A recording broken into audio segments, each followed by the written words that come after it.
శుభోదయం పిల్లలు. ఇప్పటిదాకా మనం వివేకానందన్ పాఠం గురించి నేర్చుకోవడం జరిగింది. ఈ వివేకానందుడు ఆయన ఏ విధంగా నరేంద్రుడు అనే అబ్బాయి ఏ విధంగా వివేకానందుడు అయ్యారు, ఆయన ఏ విధంగా దేశ పర్యటన అంతా చేసుకుని వచ్చారు, మొత్తం ప్రపంచానికంతా హైందవ ధర్మాన్ని ఏ విధంగా ప్రచారం చేశారు అనే విషయాలన్నీ కూడా మనం వివేకానందుడి పాఠంలో తెలుసుకున్నాము. ఆ హైందవ ధర్మాన్ని మనం కూడా పాటించాలి అనేటటువంటి ఉత్సాహాన్ని కలిగి ఉన్నాం. అయితే మనం ఇలాగా వివేకానందన్ గురించి కానీ, గాంధీజీ గురించి కానీ, లేదా ఛత్రపతి శివాజీ గారి గురించి కానీ, లేదా ఆధ్యాత్మిక పరంగా చూసుకుంటే రాముడు గురించి కానీ, అల్లా గురించి కానీ, ఇలాంటి వాళ్ళ గురించి మనం ఎందుకు తెలుసుకోవాలి? దానివల్ల కారణం ఏంటి? అలా తెలుసుకోవడం వాళ్ళ తెలుసుకోవడం వల్ల మనకు కలిగే లాభం ఏంటంటారు అంటే, మనం కూడా వాళ్ళ నుండి స్ఫూర్తిని పొందాలి. మనం కూడా స్ఫూర్తిని పొంది మనలో చైతన్యం కలిగించుకుని మనం కూడా దేశానికి ఏదో ఒక విధంగా సేవ చేసే విధంగా తయారవ్వాలి. అలా తయారవ్వడానికి ఇలాంటి ఎంతో పేరు పొందిన ప్రఖ్యాతిగాంచినటువంటి సంఘ సేవకులైనటువంటి వారి యొక్క జీవిత చరిత్రలన్నీ కూడా మనం తెలుసుకుంటూ ఉండాలి. అలా తెలుసుకోవడం వల్ల మనకి కలిగే లాభం ఏంటి? మామూలుగా సంఘ సేవకులు అంటే మనం చెప్పుకునేది మొట్టమొదటి మనందరికీ గుర్తుకు వచ్చేటటువంటి వ్యక్తి ఎవరంటే గాంధీ గారు. సంఘ సేవకుల్లో మొట్టమొదటి మనకి గుర్తొచ్చేటటువంటి వ్యక్తి గాంధీ గారు. అయితే గాంధీ గారు ఒక్కరే కాదు కదా, ఇంకా చాలా మంది ఉన్నారు. గాంధీ గారు, నెహ్రూ గారు, బాల్ గంగాధర్ తిలక్, సుభాష్ చంద్రబోస్, అలాగే లాలా లజపత్ రాయ్, అల్లూరి సీతారామరాజు, ఇలాంటి వాళ్ళందరూ కూడా సంఘ సేవకులే. అవునండి. అయితే వీళ్ళందరూ సంఘ సేవకులుగా అభివృద్ధి చెందారు. వాళ్ళ జీవిత చరిత్రలన్నీ మనం తెలుసుకుంటాం. అలా కాకుండా చారిత్రక పరంగా తెలుసుకోవాలంటే విక్రమార్కుడు, నెక్స్ట్ ఛత్రపతి శివాజీ, అక్బరు, ఇలాంటి వాళ్ళందరి హిస్టరీలు మనం తెలుసుకుంటే, చరిత్రలంతా తెలుసుకుంటే అది చారిత్రకంగా వాళ్ళు దేశానికి ఏ విధంగా అభివృద్ధి చేశారు, దేశాన్ని ఏ విధంగా అభివృద్ధి చేయగలిగారు, ప్రజల్ని ఏ విధంగా ఉత్తేజపరిచారు ఏంటి అనే విషయాలు వాళ్ళ కథల ద్వారా మనం తెలుసుకోవచ్చు. ఆధ్యాత్మిక పరంగా అయితే మన మత పెద్దలు ఎలాగో ఉన్నారండి. మతానికి సంబంధించినటువంటి ఒక్కొక్క దేవుడిని మనం చెప్పుకోవచ్చు. అలా యేసుక్రీస్తు అనుకోవచ్చు, లేకపోతే రాముడు అనుకోవచ్చు, కృష్ణుడు అనుకోవచ్చు. ఇలా ఒక్కొక్కరిని తీసుకుంటే వాళ్ళు ఆధ్యాత్మిక పరంగా ఈ ఆధ్యాత్మిక పరంగా మనం తీసుకోవాల్సిన మనకి మెయిన్ వ్యక్తి అయినటువంటి వ్యక్తి ఎవరు అంటే రాముడు అని చెప్పుకుంటాం. ఎందుకంటే ఆయన ఆదర్శవంతమైన జీవితాన్ని గడిపాడు అని చెప్పి ఆ రామాయణ కథనంతా కూడా మనం తెలుసుకుంటూ ఉంటాం. ఆ రామాయణ కథ ద్వారా రాముడు ఏ విధంగా ప్రవర్తించాడు, తల్లిదండ్రుల దగ్గర ఎలా ప్రవర్తించాడు, తన తోటి సోదరుల దగ్గర ఎలా ఉన్నాడు, తన మిత్రులతో ఎలా ఉన్నాడు, లేదా చుట్టూ ఉండేటటువంటి వివిధ దేశాల రాజులతో ఎలా ప్రవర్తించాడు ఏంటి అనే విషయం, ప్రజలతో ఎలా సంఘీభావం ఏర్పాటు చేసుకున్నాడు, ఇలాంటి విషయాలన్నీ కూడా ఆ రామాయణం ద్వారా మనకి తెలుస్తుంది. ఇవన్నీ తెలుసుకోవడం వల్ల మనకి కలిగే లాభం ఏంటి? ఈ కథలన్నీ తెలుసుకోవడం వల్ల మనకి కలిగే లాభం ఏంటి? మనం కూడా అంత ఉత్సాహాన్ని కలిగి మనం కూడా దేశానికి ఏదైనా అభివృద్ధి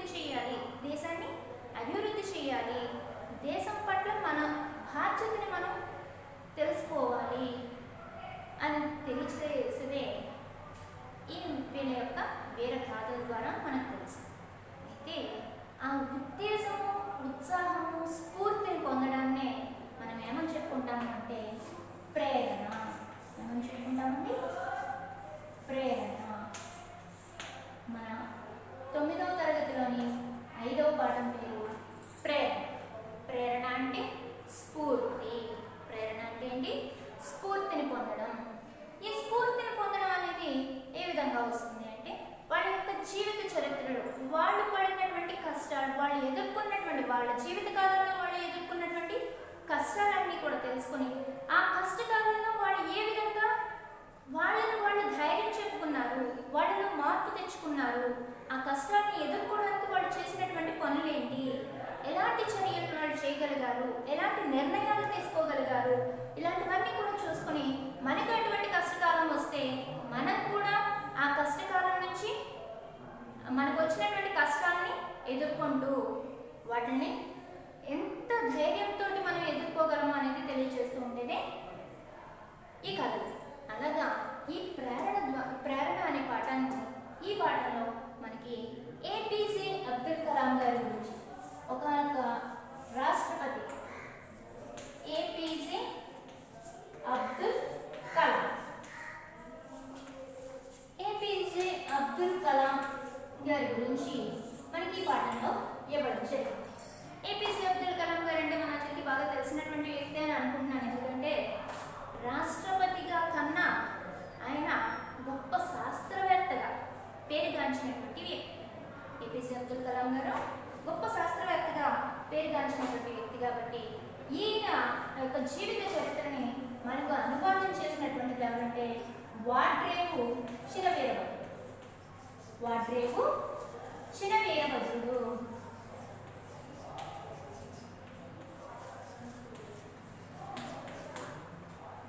చూడండి, వాడ్రేవు చినవీరభద్రుడు అనే ఆయన ఈ యొక్క జీవిత చరిత్రనంతా మన తెలుగులోకి అనువాదం చేసి మనందరికీ అందించినటువంటి వ్యక్తి.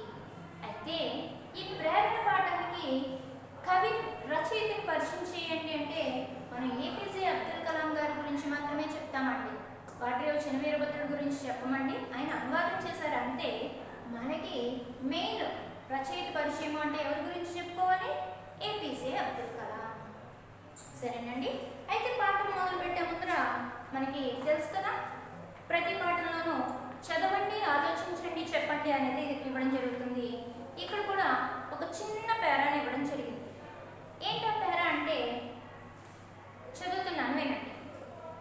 ప్రజ్ఞ చాలా తెలివైంది. ఆమెకు శాస్త్రవేత్త కావాలని బలమైన కోరిక ఉంది. ప్రజ్ఞ చాలా తెలివైంది.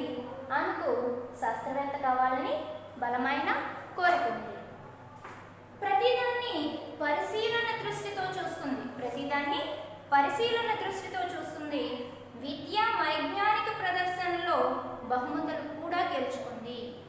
ఎందులోనూ విద్యా వైజ్ఞానిక ప్రదర్శన. విద్యా వైజ్ఞానిక ప్రదర్శన మీన్స్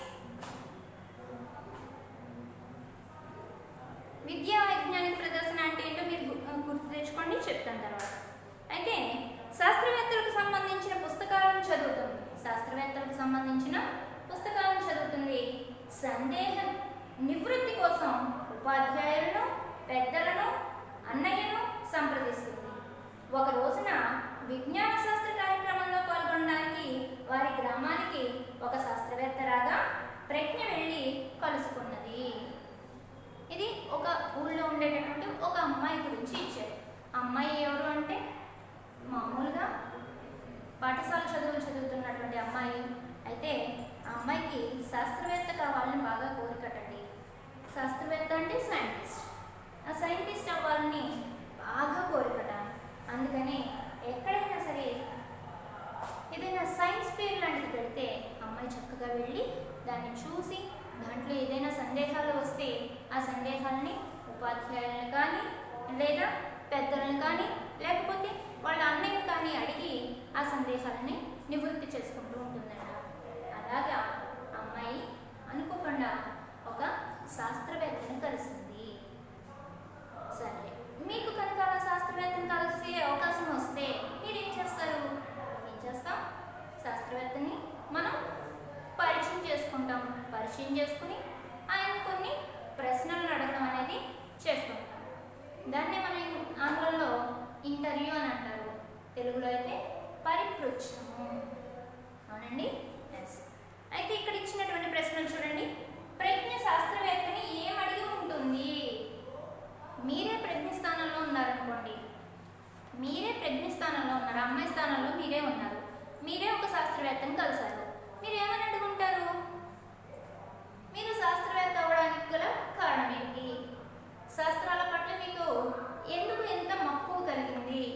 అంతే కదండి. అంతేగాని మీరు ఎవరు, మీ పేరేంటి, మీరు ఏ ఊరు, ఇలాంటి ప్రశ్నలు వేసే సమయాన్ని వృధా చేయం కదా.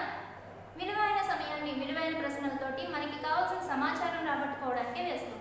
అందుకని మొట్టమొదట ఆయనకి ఆ రంగంలో ప్రవేశించడానికి గల ముఖ్య కారణం ఏంటి అనేది తెలుసుకుంటాము. అటువైపు వెళ్ళడానికి దానికి ముఖ్యంగా మీకు ఎందుకు అటువైపు వెళ్ళాలి అని అనిపించింది? ఇలాంటి ప్రశ్నలు వేయడం జరుగుతుంది. అలాగే శాస్త్రవేత్త ప్రజ్ఞకు ఏం చెప్పి ఉంటారు? ఇప్పుడు మీరు సైంటిస్ట్, ఇప్పుడు మీరు శాస్త్రవేత్త, మీరు అయితే అమ్మాయికి ఏమైనా సమాధానం ఇచ్చుంటారు? అమ్మా, వైజ్ఞానిక శాస్త్రం అనేది చాలా మంచిది, అది మొత్తం మనకి రుజువులతో సహా నిరూపిస్తుంది. కాబట్టి వైజ్ఞానిక శాస్త్రంలో మనకి చాలా చాలా మంచి విషయాలు తెలుస్తూ ఉంటాయి. ఆ రంగాన్ని మీరు బాగా ప్రోత్సహించండి. మీరు కూడా ఆ రంగం వైపు వచ్చి చాలా పరిశోధనలు చేయడానికి అవకాశాలు ఉంటాయి, పరిశోధనలు చేయండి అని చెప్పాను. అంతే కదండి. ప్రజ్ఞ శాస్త్రవేత్త కావాలనుకుంది కదా, మీరేం కావాలనుకుంటున్నారు? ఇందుకోసం మీరేం చేస్తారు? ఒక్కొక్కరికి ఒక్కొక్క కోరిక ఉంటుంది కదా. నేనైతే టీచర్ అవ్వాలనుకుంటున్నాను, లేకపోతే ఒక పైలట్ అవ్వాలనుకుంటున్నాను, లేకపోతే ఇంజనీర్ అవ్వాలనుకుంటున్నాను, ఐఏఎస్ అధికారి అవ్వాలనుకుంటున్నాను. ఇలా ఒక్కొక్కళ్ళు ఒక్కొక్కటి చెప్తూ ఉంటారు. బాగానే ఉంది. మనం మన లక్ష్యాన్ని చేరుకోవాలంటే ముందుగా మనం ఏం చేయాలి? మనం ఒక ఐఏఎస్ అధికారి అవ్వాలి అని అనుకున్నాం అనుకోండి, ఏం చేయాలి అంటే ముందుగా ఐఏఎస్ అధికారి అవ్వాలి అంటే ఎలా కృషి చేయాలి, ఏం చదువుకోవాలి, ఏ విధంగా చదవాలి, ఏ విధమైన ప్రణాళికను తయారు చేసుకోవాలి అనేవన్నీ చెప్పుకుంటాం. అవునండి. అయితే అంతేకాకుండా ఆ రంగంలో అభివృద్ధి చెంది ఉన్నత స్థానానికి చేరినటువంటి వ్యక్తుల యొక్క ఇంటర్వ్యూలను కూడా చూస్తామండి. దాని ద్వారా మనం కొత్త అవగాహన అనేది చేసుకోవచ్చు. ఏ విధంగా మనం ఆ రంగంలోకి ప్రవేశించవచ్చు ఏంటి అనే విషయాన్ని కూడా మనం తెలుసుకోవడానికి అవకాశం ఉంటుంది. ఓకే, సరే. అతి సామాన్య కుటుంబంలో జన్మించి పరిశోధన సంస్థలకు ప్రాణం పోసి భారతరత్న బిరుదు పొందిన శాస్త్రవేత్త ఎవరో తెలుసా? ఏ బిరుదండి? భారతరత్న.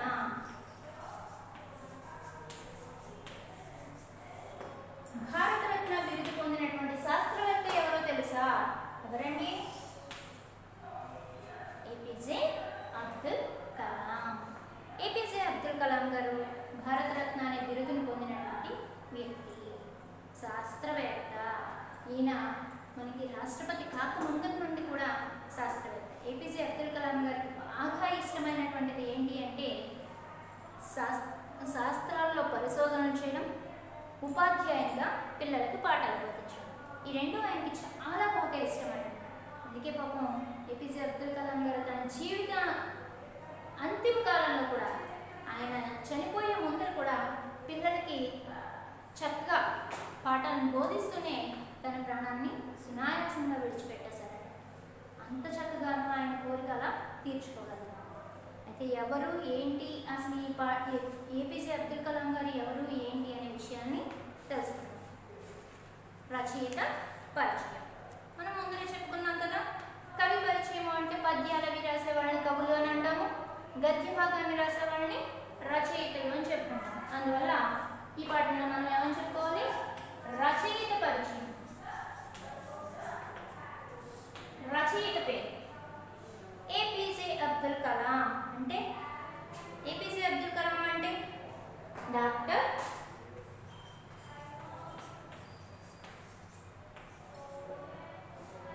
అబ్దుల్ ఫకీర్, డాక్టర్ అబ్దుల్ ఫకీర్ జైనుల్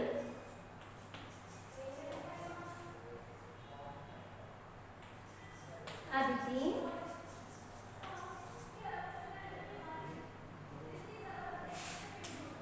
అబ్దుల్ కలాం. అబ్దుల్ కలాం ఇదే ఏపీజే అని మనం సింపుల్గా పలికిస్తున్నాము. అబ్దుల్ ఫకీర్ జైనుల్ అబ్దీన్ అబ్దుల్ కలాం. ఏపీజే అబ్దుల్ కలాం గారి పూర్తి పేరు. అయితే ఈయన కాలం, ఈయన ఎప్పుడు జన్మించారు అంటే జననం వచ్చి 1931 అక్టోబరు 15వ తేదీన జన్మించారు. 1931 అక్టోబరు 15వ తేదీన జన్మించడం జరిగింది. ఎక్కడ జన్మించారు?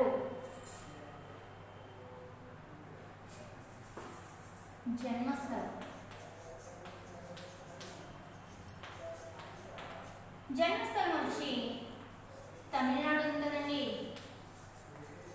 తమిళనాడులోని రామేశ్వరం దగ్గర. తమిళనాడులోని రామేశ్వరం దగ్గర ధనుష్కోటి.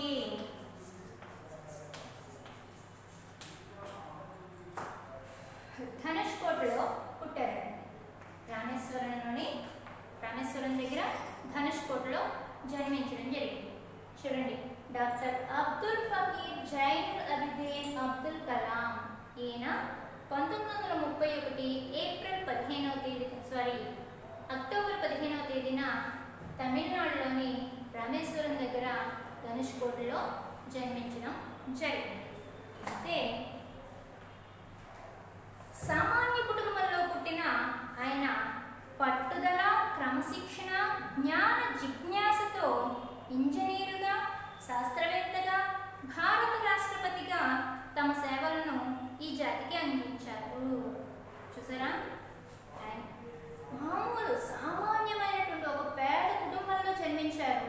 అయినా సరే ఆయన ఏమయ్యారు? ఇంజనీరు, తర్వాత శాస్త్రవేత్త, తర్వాత రాష్ట్రపతి.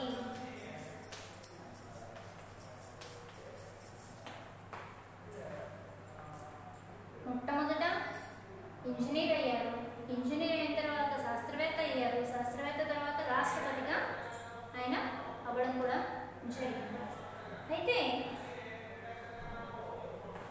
ఒక విజేత ఆత్మకథ వంటి రచనలు చేశారు. Ignited minds, the wings of fire and autobiography అనేటటువంటి ఒక విజేత ఆత్మకథ. ఏంటది? ఒక విజేత ఆత్మకథ. ఒక విజేత ఆత్మకథ అనే రచనలో రచించడం జరిగింది. ఇంకా ఏం చేశారండి? దీని గురించి ఇతర విషయాలు తెలుసుకుంటే, శాస్త్ర రంగంలో విశేష కృషి చేసేందుకు గాను పద్మభూషణ్, పద్మవిభూషణ్తో పాటు దేశ అత్యున్నత పురస్కారం భారతరత్నను భారత ప్రభుత్వం ఆయనకిచ్చి సత్కరించింది. దేశ విదేశాల్లోని విశ్వవిద్యాలయాలు గౌరవ డాక్టరేట్లతో ఆయనను గౌరవించాయి. అందుకే ఆయనకు వచ్చినటువంటి బిరుదులు ఏమిటి అంటే పద్మభూషణ్,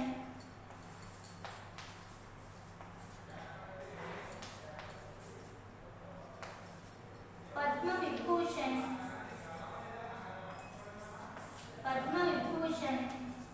మరియు భారతరత్న. చూసారా? అంతేకాకుండా వివిధ దేశాలలో, అంటే మన దేశమే కాకుండా ఇతర దేశాల నుండి కూడా గౌరవ డాక్టరేట్ను అందుకోవడం జరిగింది.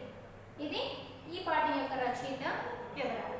మొట్టమొదటి రచయిత పేరు డాక్టర్ ఏపీజే అబ్దుల్ కలాం గారు. ఈయన 1931 అక్టోబర్ 15న జన్మించడం జరిగింది. ఎక్కడ జన్మించారు అంటే తమిళనాడులోని రామేశ్వరం వద్ద ధనుష్కోటిలో జన్మించారు. ఈయన ఇంజనీరు మరియు శాస్త్రవేత్త కాకుండా మన భారతదేశ ప్రథమ పౌరుడు అంటున్నటువంటి రాష్ట్రపతి పదవిని కూడా ఆయన చేపట్టడం జరిగింది. ఈయన ఒక విజేత ఆత్మకథ ignited minds of and autobiography అనేటటువంటి ignited minds, the wings of autobiography అనేటటువంటి పుస్తకాన్ని కూడా రచించడం జరిగింది. ఈయనకు వచ్చినటువంటి బిరుదులు పద్మభూషణ్, పద్మవిభూషణ్, భారతరత్న అనే బిరుదులు కూడా రావడం జరిగింది. సరే, ఇది కలపచ్చు. అయితే ఈ పాఠం అంతా ఏ రూపంలో ఉంది? ఈ పాఠం అంతా ఏ రూపంలో ఉంది అంటే ఆత్మకథ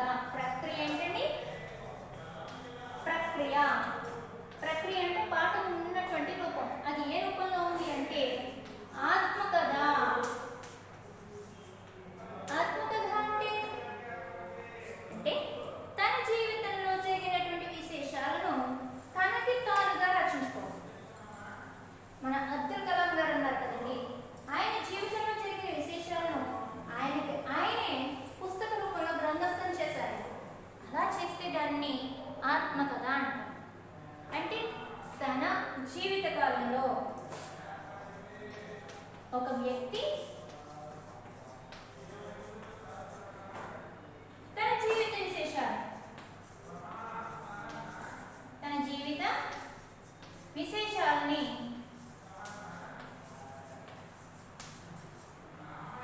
తనకు తానే గ్రంథస్థం చేసుకుంటే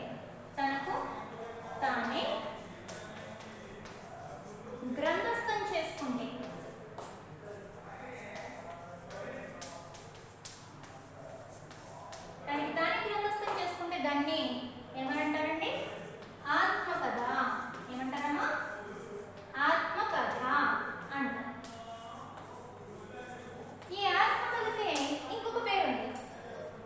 ఆత్మకథకి ఇంకో పేరు ఏంటంటే స్వీయ చరిత్ర. స్వీయ చరిత్ర, ఆత్మకథ లేదా స్వీయ చరిత్ర. అదే మన ఇంగ్లీష్లో అనుకుంటాం కదా, ఆటోబయోగ్రఫీ. అంటే తన జీవితంలో జరిగినటువంటి విషయాలన్నీ కూడా తనకి తానే రాసుకున్నారండి, పుస్తక రూపంలో రాశారు. అయితే మన జీవితంలో జరిగినవి కూడా మనం రాసేసుకుంటే దాన్ని కూడా ఆత్మకథ అనేస్తారు. అంటే అవి ప్రజలకు ఉపయోగకరమైనవి ఉండాలి, అంతేగాని అనవసరమైన విషయాలన్నీ రాసేసారి గ్రంథస్థం చేసి ఇది నా ఆత్మకథ అంటే బాగోదు. అందుకని ఈయన తన జీవితంలో జరిగినటువంటి ముఖ్యమైనటువంటి సన్నివేశాలన్నింటినీ కూడా తను రాయడం జరిగింది. అలాగా అందుకే సమకాలీన విశేషాలు ప్రతిబింబిస్తాయి. ఇందులో ఆ కాలానికి సంబంధించినటువంటి విశేషాలన్నీ కూడా మనకి తెలుస్తూ ఉంటాయి. రచయిత అనుభవాలు కాక ఆ కాలం నాటి సాంఘిక, ఆర్థిక, రాజకీయ పరిస్థితులు తెలుస్తాయి. ఇంకా ఏం తెలుస్తాయండి? ఆయన జీవిత విశేషాలే కాకుండా ఇందులో సాంఘిక అంటే సమాజానికి సంబంధించిన, ఆర్థిక ఎకనామికల్గా ఏముండేది, డబ్బు పరంగా ఎలా ఉంది అప్పుడు పరిస్థితి ఏంటి అనే విషయాలు, రాజకీయ పరిస్థితులు, సాంఘిక, ఆర్థిక, రాజకీయ పరిస్థితులన్నీ కూడా మనకి ఈ ఆత్మకథల్లో తెలుస్తూ ఉంటాయి. ఆత్మకథ ఇతరులకు ప్రేరణ కలిగిస్తుంది. ఇది ఉత్తమ పురుష కథనంలో ఉంటుంది. ఎందులో ఉంటుందండి? ఉత్తమ పురుష. ఉత్తమ పురుష కథనంలో ఉంటుంది. ఉత్తమ పురుష కథనము అంటే ఏంటి? దాని గురించి తెలుసుకుందాం. ఇప్పుడు మనకి భాషా భాగాలు తెలుసు కదా. ఈ భాషా భాగాల్లో రెండవదైనటువంటిది సర్వనామము. రెండవది సర్వనామము. ముందు క్లాస్లో మనం చెప్పుకున్నామండి, వివేకానందుల దాని గురించి చెప్పుకునేటప్పుడు కాదు, స్వభాష పాఠం చెప్పుకునేటప్పుడు చెప్పుకుంటాము. సర్వనామం. సర్వనామము అంటే నామవాచకానికి బదులుగా ఉపయోగించేటటువంటి పదాలను సర్వనామము అంటాము. వాటిని ఏమని చెప్పుకోవచ్చు? నేను, మేము, నీవు, అతను, ఆమె, మీరు, అవి, వారు, వీరు, ఇలాంటివన్నీ కూడా సర్వనామాలు అని చెప్పుకున్నాం. అయితే ఈ సర్వనామాలని మనం 3 పురుషులుగా విభజించుకున్నాం. ఇక్కడ పురుషులు అంటే మగవాళ్ళు అని అర్థం కాదు, అండ్ మొత్తం మనుషుల్ని పురుషులు అని అంటాము. ఈ పదాలన్నింటినీ కూడా 3 రంగాలుగా విభజించుకోవడం జరిగింది. అదే మనం మొట్టమొదటి చెప్పుకుంటాం కదా, మీరు ఇంగ్లీష్లో నేర్చుకుంటారు. First person, second person, third person అని నేర్చుకున్నారు కదా, అవే ఆ first person, second person, third person అనే దాంట్లో మనం నేర్చుకున్నదే ఇక్కడ తెలుగులోకి వచ్చి ఏమవుతాయంటే పురుషులు ఎన్ని రకాలని చెప్పుకున్నాం? 3. ఉత్తమ పురుష,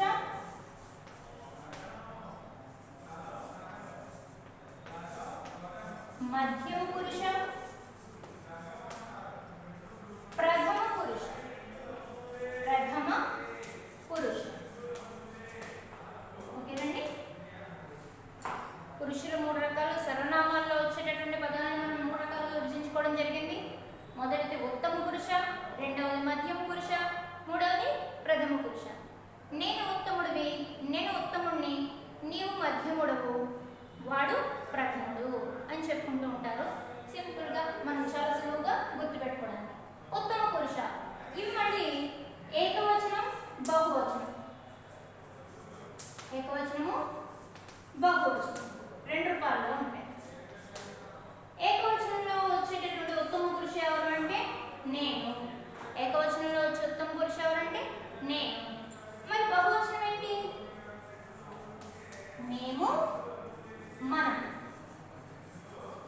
మేము, మనం. మధ్యమ పురుషులో వచ్చే ఏకవచనం నీవు. బహువచనం వచ్చి మీరు లేదా తమరు. ఈ తమరు అనేది గౌరవార్థం ఉపయోగించేటటువంటి సూచికగా కూడా వస్తుంది. అలాగే ప్రథమ పురుషులో వచ్చి అతను, ఆమె, అది, ఇది. బహువచనం వచ్చి వారు, వీరు, అవి, ఇవి. ఈ విధంగా పురుషులను మనం 3 రకాలుగా విభజించుకోవడం జరిగింది. అందులో మొట్టమొదటిది ఏంటంటే ఉత్తమ పురుష. ఈ ఉత్తమ పురుషులో వచ్చిన మొట్టమొదటిది ఏకవచనం ఏంటి అంటే నేను. ఈ పాఠం అంతా ఏ ప్రక్రియలో ఉందంటే ఆత్మకథ అని చెప్పుకున్నాము. ఆత్మకథ అంటే తనకి తనుగా గ్రంథిస్తుంది, అంటే నా జీవితంలో జరిగింది నేను మాత్రమే రాసుకుంటాను కాబట్టి అదంతా కూడా ఉత్తమ పురుషులో సాగుతుంది అని చెప్పాను. ఈ ప్రక్రియ అంతా ఏ కథనంలో సాగుతుంది అంటే ఉత్తమ పురుష కథనంలో సాగుతుంది. అంటే ప్రత్యక్షంగా మనం చెప్పుకునేటటువంటిది ప్రత్యక్ష కథనము. ఇదంతా కూడా ప్రత్యక్ష కథనంలో సాగుతుంది. సరేనండి. అయితే ఈ పాఠాన్ని మనం అసలు ఎందుకు నేర్చుకోవాలి? ఉద్దేశం. ఇప్పుడు దాకా మనం చెప్పుకున్నది ఏంటి? పరిచయం చెప్పుకున్నాం, రచయిత పరిచయం చెప్పుకున్నాము. ప్రక్రియ అంటే రచయిత ఎవరు అంటే ఏపీజే అబ్దుల్ కలాం గారు. ఎప్పుడు జన్మించారు అంటే 1931 అక్టోబరు 15వ తేదీన జన్మించడం జరిగింది. ఎక్కడ జన్మించారు అంటే తమిళనాడులోని రామేశ్వరం దగ్గర ధనుష్కోట్లో జన్మించారు. ఆయన ఏమయ్యారు అంటే మొట్టమొదటిగా శాస్త్రవేత్త, ఇంజనీరు, శాస్త్రవేత్త, తర్వాత రాష్ట్రపతి, భారత ప్రథమ పౌరుడు అనేటటువంటి రాష్ట్రపతి పదవిని చేపట్టడం కూడా జరిగింది. ఆయనకి పద్మభూషణ్, పద్మవిభూషణ్, భారతరత్న అనే బిరుదులతో పాటు దేశ విదేశాల వాళ్ళు కూడా గౌరవ డాక్టరేట్లను ప్రదానం చేయడం జరిగింది. ఇక్కడతోటి ఇది అయిపోతే మనం ఆత్మకథ ప్రక్రియకు వస్తే ఆత్మకథ అన్నాము. ఆత్మకథ అంటే తనకి తానుగా తన జీవితంలో జరిగినటువంటి విశేషాలను తనకి తానుగా గ్రంథస్థం చేసుకోవడం అని చెప్పాము.